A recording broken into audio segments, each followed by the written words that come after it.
Long before shining coins and colorful banknotes filled the pockets of Nigerians, there was a different way of doing things. In the villages and markets across the land, people lived by the simple principle of exchange, trade by barter.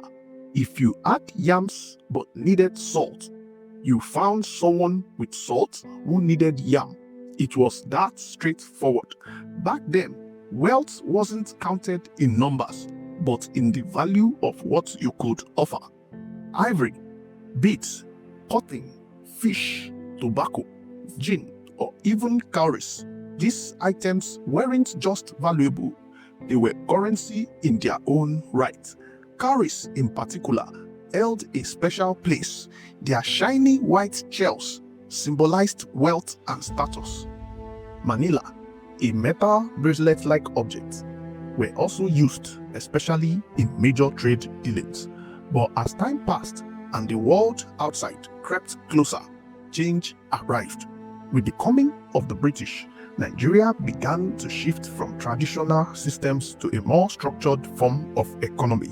The British brought their own money, pounds, shillings, and pence, and it didn't take long before these coins and notes became the new standard of trade in the growing colonial economy. The West African Currency Board was responsible for issuing currency notes in Nigeria from 1912 to 1959.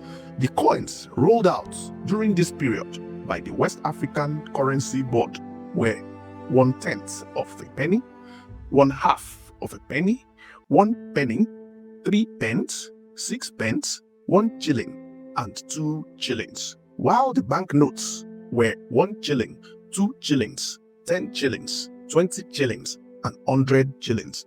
On July 1st, 1959, the Central Bank of Nigeria issued the Nigerian currency notes and coins, and the West African Currency Board notes and coins were withdrawn. The currency was still denominated in pounds, shillings, and penny.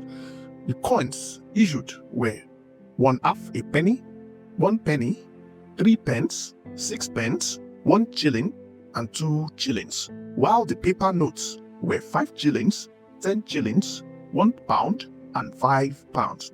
However, even after Nigeria gained independence in 1960, the country still continued to use the British currency naming system. The Central Bank of Nigeria had been established in 1958, but the true transformation of Nigeria's financial identity was still ahead. Then, a major announcement came in 1971. The government declared that by January 1st, 1973, Nigeria would abandon the British system and introduce its own currency. It was a bold and symbolic move, a declaration of economic independence. And so, on the first day of 1973, Nigeria welcomed the Naira, a name coined by Chief Obafemi Awolowo, crafted from the country's name itself. Alongside the Naira came its smaller counterpart, the kobo. For the first time, Nigeria had a currency that was truly ours. The first coins rolled out were half kobo, 1 kobo, 5 kobo, 10 kobo, and 25 kobo, while the notes were 50 kobo, 1 naira, 5 naira, 10 naira. People held them with curiosity and pride. Colorful, crisp, and distinctly Nigerian. But the story didn't stop there. As the years passed and the economy evolved, new denominations were introduced.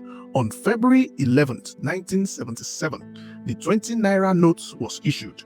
It was the highest denomination introduced at the time.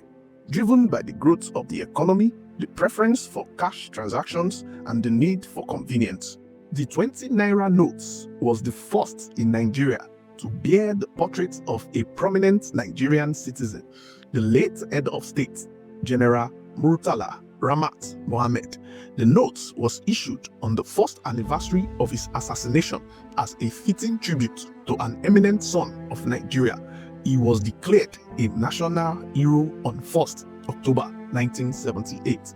On 2nd July 1979, new currency banknotes of 3 denominations, namely 1 naira, 5 naira, and 10 Naira were introduced. These notes were of the same size as the 20 Naira note issued on 11th February 1977. To facilitate identification, distinctive colors were used for the various denominations. The notes bore the portraits of 3 eminent Nigerians who were declared national heroes on 1st October 1978. The engravings at the back of the notes reflected various cultural aspects of the country. In April 1984, the colors of all the banknotes in circulation were changed except for the 50 kobo banknotes to curb the currency trafficking prevalent at the time. In 1991, the 50 kobo and 1 Naira notes were replaced by coins. Also, in 1991, the 50 Naira note was introduced.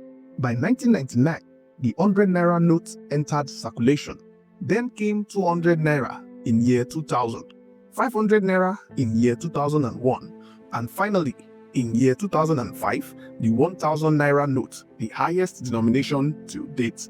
Still seeking improvement, the CBN experimented with polymer notes, durable plastic-like notes meant to last longer and be harder to counterfeit. This arrived officially in 2007, and by 2009, the 5 Naira, 10 Naira, 20 Naira, and 50 Naira notes were converted to polymer.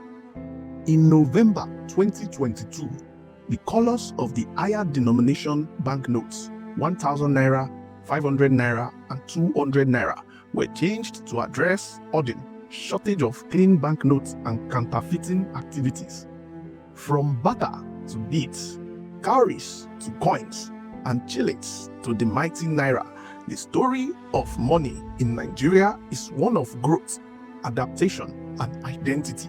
Today, each Naira note isn't just a piece of paper, it's a symbol of Nigeria's journey, its struggles, and its steps towards economic self-determination.